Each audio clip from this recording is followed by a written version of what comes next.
આકાશવાણી સમાચાર અમિતા વાંઝા વાંચે છે. સૌપ્રથમ મુખ્ય સમાચાર. પ્રધાનમંત્રી નરેન્દ્ર મોદીએ જણાવ્યું છે કે વૈશ્વિક વિકાસ પર ચર્ચા ફક્ત કેટલાક દેશો વચ્ચે ન થઈ શકે, પરંતુ આ ચર્ચાનો એજન્ડા વ્યાપક હોવો જોઈએ. ભારત અને વિયેતનામ વચ્ચે આજે 7 કરારો પર હસ્તાક્ષર કરવામાં આવ્યા. પ્રધાનમંત્રી નરેન્દ્ર મોદી આવતીકાલે ભારત આંતરરાષ્ટ્રીય વિજ્ઞાન મહોત્સવ 2020ના ઉદઘાટન સત્રમાં વીડિયો કોન્ફરન્સિંગ માધ્યમથી સંબોધન કરશે. બ્રિટનમાં કોરોનાની હાલની સ્થિતિને ધ્યાનમાં રાખીને ભારત સરકારે બ્રિટનથી ભારત આવતી તમામ ફ્લાઇટ્સ 31 ડિસેમ્બર 2020 સુધી રદ કરી છે. નાણાં મંત્રાલયે જીએસટીના વળતરની અછતને પહોંચી વળવા માટે રાજ્યોને 8મા સાપ્તાહિક હપ્તા પેટે 6,000 કરોડ રૂપિયા છૂટા કર્યા છે અને દેશમાં કોવિડના દર્દીઓ સાજા થવાનો દર 95.53% થયો. સમાચાર વિગતવાર. પ્રધાનમંત્રી નરેન્દ્ર મોદીએ જણાવ્યું છે કે વૈશ્વિક વિકાસ પર ચર્ચા ફક્ત કેટલાક દેશો વચ્ચે ન થઈ શકે, પરંતુ આ ચર્ચાનો એજન્ડા વ્યાપક હોવો જોઈએ, તેમજ વિકાસની રૂપરેખા માનવ કેન્દ્રિત દ્રષ્ટિકોણ ઉપર આધારિત હોવી જોઈએ.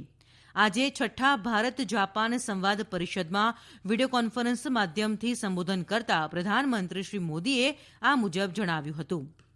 વધુમાં પ્રધાનમંત્રી શ્રી મોદીએ જણાવ્યું કે આ દાયકો અને આગળ આવનારો સમય એ સમાજનો હશે જે શિક્ષણ અને નવકલ્પના ઉપર ધ્યાન કેન્દ્રિત કરશે. પ્રધાનમંત્રીએ વધુમાં ઉમેર્યું કે નવીનતા એ માનવ સશક્તિકરણનો આધાર છે અને શિક્ષણમાં નવીનતાને પ્રોત્સાહન આપવું જોઈએ. પ્રધાનમંત્રીએ સંવાદ મંચની મદદથી ભગવાન બુદ્ધના વિચારોને પ્રોત્સાહન આપવા અનુરોધ કર્યો. તેમણે બુદ્ધ ધર્મના સાહિત્ય અને હસ્તપ્રતોનો સંગ્રહ ધરાવતા પુસ્તકાલયના નિર્માણનો વિચાર રજૂ કર્યો અને જણાવ્યું કે ભારતમાં આવું પુસ્તકાલય સ્થાપવા તેઓ ઉત્સુક છે. તેમણે જણાવ્યું કે આ પુસ્તકાલયમાં વિવિધ દેશોમાં ઉપલબ્ધ બૌદ્ધ ધર્મનું સાહિત્ય ડિજિટલ સ્વરૂપે રાખવામાં આવશે. પ્રધાનમંત્રી શ્રી મોદીએ ભારપૂર્વક જણાવ્યું કે માનવતાવાદ એ આપણી નીતિઓનો આધાર હોવો જોઈએ અને પ્રકૃતિ સાથે સુમેળભર્યા સહઅસ્તિત્વ ઉપર ધ્યાન આપવાની જરૂરિયાત ગણાવી. પ્રધાનમંત્રીએ સંવાદમાં સતત સમર્થન આપવા માટે જાપાન સરકારનો આભાર માન્યો. પ્રધાનમંત્રી નરેન્દ્ર મોદી અને વિયેતનામના પ્રધાનમંત્રી નુએન યુઆન ફૂક વચ્ચે આજે વર્ચ્યુઅલ શિખર બેઠક યોજાઈ. આ બેઠકમાં ભારત અને વિયેતનામ વચ્ચે 7 નવા કરારો ઉપર હસ્તાક્ષર કરવામાં આવ્યા, જેમાં રક્ષા, વૈજ્ઞાનિક સંશોધન, પરમાણુ અને નવીનીકરણીય ઉર્જા, પેટ્રોકેમિકલ્સ અને કેન્સર ઉપચાર જેવા વિષયોનો સમાવેશ થાય છે. બંને નેતાઓએ દ્વિપક્ષીય સંબંધોની સમીક્ષા કરી અને દ્વિપક્ષીય હિતના પ્રાદેશિક અને વૈશ્વિક મુદ્દાઓ પર પણ ચર્ચા કરી. પ્રધાનમંત્રી નરેન્દ્ર મોદીએ પોતાના સંબોધનમાં જણાવ્યું કે વિયેતનામ ભારતની એક્ટ ઇસ્ટ નીતિનો મહત્વપૂર્ણ આધારસ્તંભ છે અને ભારતીય પ્રશાંત અભિગમનો મોટો સહયોગી છે. પ્રધાનમંત્રી શ્રી મોદીએ કહ્યું, ભારત અને વિયેતનામ વચ્ચે વિવિધ ક્ષેત્રોમાં સંબંધો ખૂબ ઝડપથી વિકસતા જાય છે. પ્રધાનમંત્રી શ્રી મોદીએ એમ પણ કહ્યું કે આવતા વર્ષે બંને દેશ સંયુક્ત રાષ્ટ્ર સુરક્ષા પરિષદના સભ્ય બનશે. તેનાથી વૈશ્વિક સંદર્ભમાં સહયોગ વધુ મજબૂત થશે.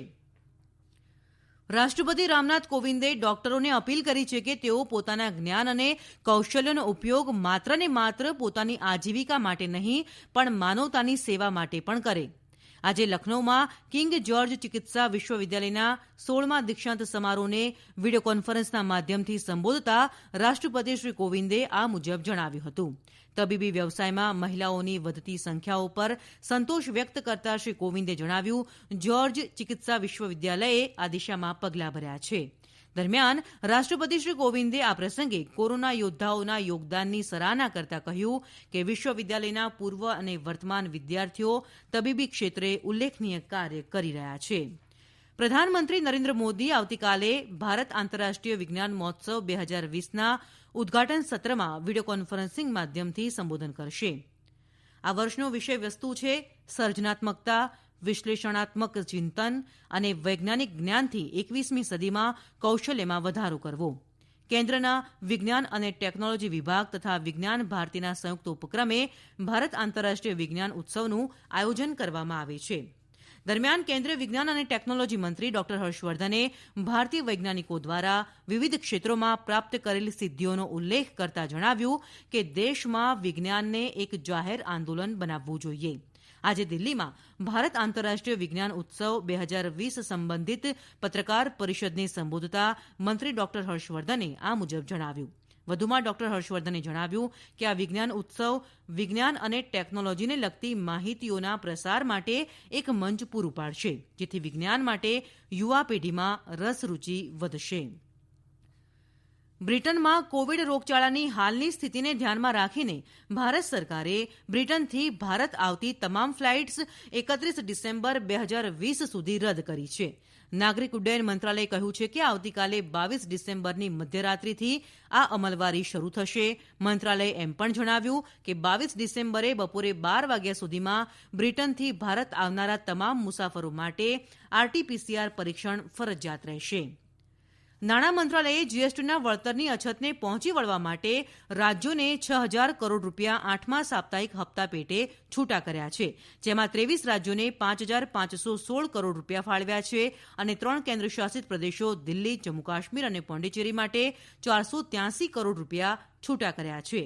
બાકીના 5 રાજ્યો અરુણાચલ પ્રદેશ, મણિપુર, મિઝોરમ, નાગાલેન્ડ અને સિક્કિમમાં જીએસટી અમલ કરવાના કારણે આવકમાં અંતર નથી.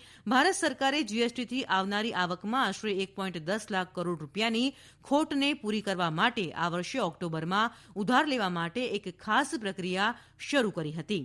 રાજ્યો અને કેન્દ્રશાસિત પ્રદેશો તરફથી ભારત સરકાર દ્વારા આ પ્રક્રિયાના માધ્યમથી ધિરાણ લેવામાં આવી રહ્યું છે.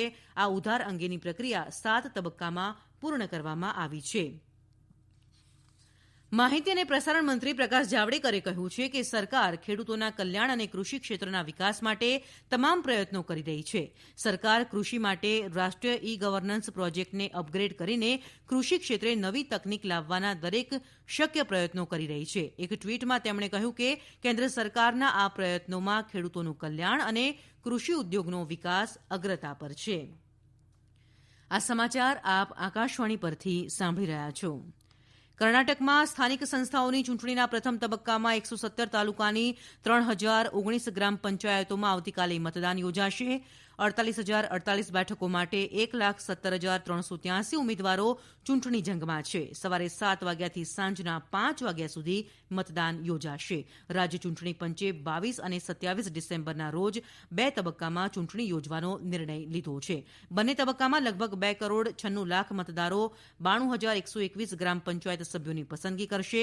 મતદાન માટે 45,128 કેન્દ્રો બનાવવામાં આવ્યા છે. દરમિયાન ચૂંટણી પંચે બેલ્લારી જિલ્લાની 4 બેઠકોની હરાજી થયાના સમાચાર મળ્યા બાદ ચૂંટણી રદ કરી હતી. અરુણાચલ પ્રદેશમાં ગ્રામ પંચાયત અને જિલ્લા પરિષદની કુલ 8,475 બેઠકોના ઉમેદવારો પૈકી 6,500 બેઠકોના ઉમેદવારો બિનહરીફ ચૂંટાયેલા જાહેર થયા છે. સ્થાનિક સ્વરાજ્ય સંસ્થાઓની યોજાનારી ચૂંટણીમાં 1,843 બેઠકો માટે મતદાન થશે. કેન્દ્ર શાસિત પ્રદેશ જમ્મુ કાશ્મીરમાં જિલ્લા વિકાસ પરિષદની 280 મતક્ષેત્રો માટે આવતીકાલે થનારી મતગણતરીની તમામ તૈયારીઓ પૂર્ણ કરવામાં આવી છે. ચૂંટણી કમિશનર શ્રી કે શર્માએ કહ્યું કે તમામ જિલ્લાઓમાં આવતીકાલે સવારે 9 વાગે મતગણતરી શરૂ થશે. કાલે જ 2,181 ઉમેદવારોના ભાવિનો નિર્ણય થશે. અત્રે ઉલ્લેખનીય છે કે 28મી નવેમ્બરથી 8 તબક્કાઓમાં આ ચૂંટણી થઈ હતી અને 19 ડિસેમ્બરે પૂર્ણ થઈ હતી. 57 લાખ મતદારોમાંથી 19.51% લોકોએ પોતાના મતાધિકારનો ઉપયોગ કર્યો હતો. મતદાન શાંતિપૂર્ણ રહ્યું હતું. દેશમાં કોવિડના દર્દીઓ સાજા થવાનો દર 95.53% થયો છે. છેલ્લા 24 કલાકમાં 25,000થી વધુ દર્દીઓ સાજા થતાં કોરોનાને માત આપનાર દર્દીઓની સંખ્યા 96,06,000થી વધુ થઈ છે. હાલમાં કુલ એક્ટિવ કેસોની સંખ્યા 3,03,000થી વધુ છે. આ જ સમયગાળામાં કોવિડના નવા 24,337 કેસો નોંધાતા કોવિડના કુલ કેસોની સંખ્યા 1,55,000થી વધુ થઈ છે. અને હવે સાંભળીએ કોરોના અંગેનો આ એક ખાસ સંદેશ.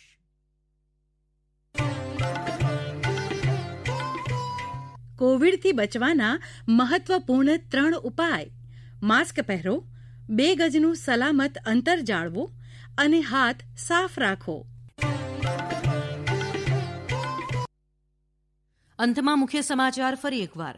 પ્રધાનમંત્રી નરેન્દ્ર મોદીએ જણાવ્યું, વૈશ્વિક વિકાસ પર ચર્ચા ફક્ત કેટલાક દેશો વચ્ચે ન થઈ શકે, પરંતુ આ ચર્ચાનો એજન્ડા વ્યાપક હોવો જોઈએ.